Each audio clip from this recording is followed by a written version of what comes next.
जय हिंद दोस्तों। तो आज हम लोग बात करेंगे निपाह वायरस के बारे में।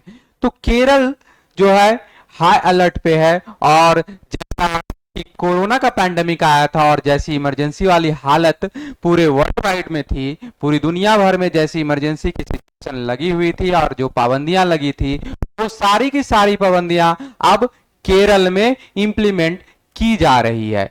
यानी कोरोना के समय जो पैंडेमिक आया था और उस समय जैसे स्कूल कॉलेज और ऑफिसेज बंद थे, वर्क फ्रॉम होम का नोटिस जारी किया गया था, करीब करीब ऐसा ही सिचुएशन निपाह वायरस के कारण केरल में आज यह स्थिति बहुत ही गंभीर बनी हुई है।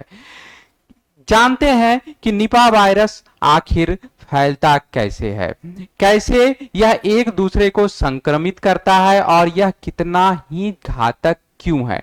जैसे कि डेथ रेशियो कोरोना के समय, कोरोना जो वायरस था उसका डेथ रेशियो बहुत ही कम था, लेकिन इसका डेथ रेशियो 30 to 70% रेशियो है। और यह सबसे पहले जो आउटब्रेक हुआ था वह मलेशिया से हुआ और धीरे धीरे क्या हुआ कि अभी जो स्ट्रेन आया है वह बांग्लादेश का स्ट्रेन है जो इंडिया में आइडेंटिफाई हुआ है। इसके पहले भी 3-4 बार ऑलरेडी निपाह वायरस अटैक कर चुका है केरला में, इसकी पुष्टि की जा चुकी है। और इस साल इस बार फिर से यह दहशत फैलाने के लिए आ चुका है।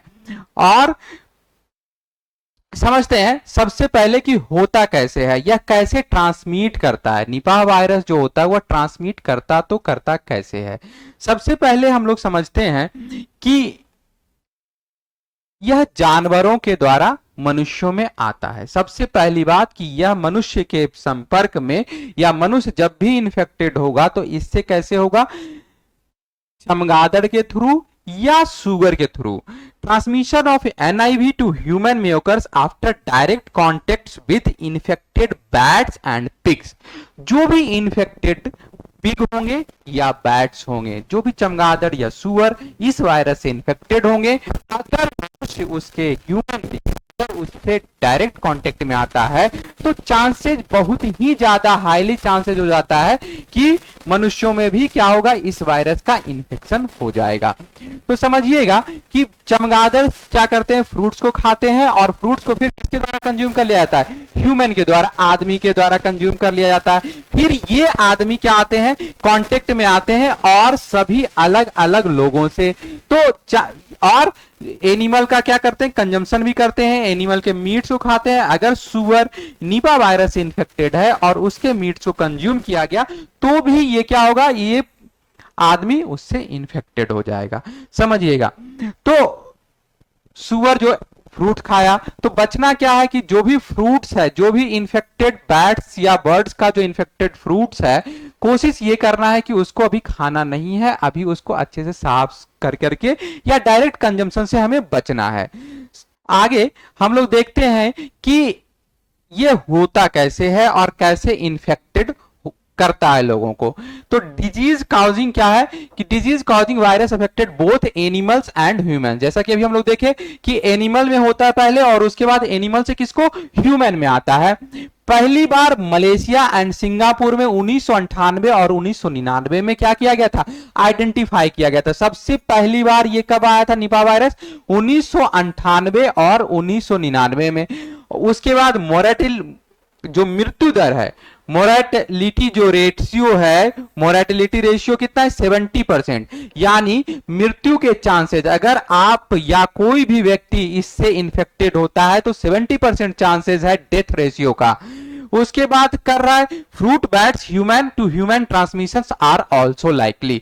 मतलब एनिमल के साथ साथ क्या हो सकता है कि मनुष्यों के संपर्क में भी जो इन्फेक्टेड है एनआईवी से, निपा वायरस से जो भी इन्फेक्टेड है उसके संपर्क में आने से हो सकता है।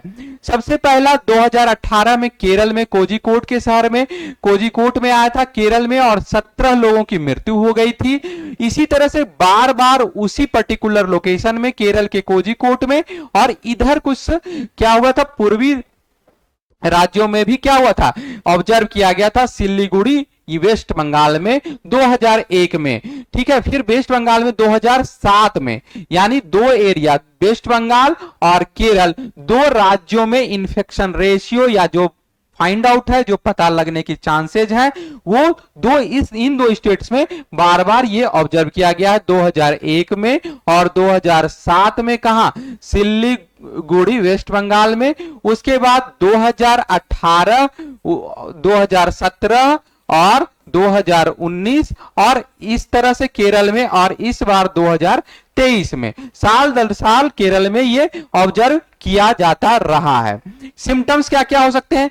हाई फीवर होगा, इतना ज्यादा हाई फीवर होगा, अनबियरेबल हाई फीवर होगा, हेडेक होगा और ड्रॉनीनेस होगा, कंफ्यूजन होगा और डिसओरिएंटेशन होगा। और व्यक्ति क्या होता है कि हाईली चांसेस है कि कोमा में चला जाता है। तो निपा वायरस करता क्या है? निपा वायरस सबसे पहले ब्रेन में सूजन ला देता है।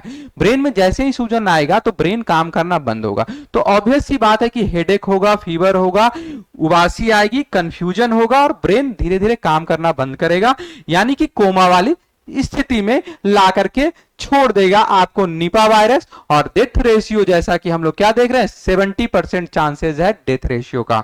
ट्रीटमेंट क्या है? तो ट्रीटमेंट अभी तक कोई भी वैक्सीन इसका नहीं निकाला जा चुका है।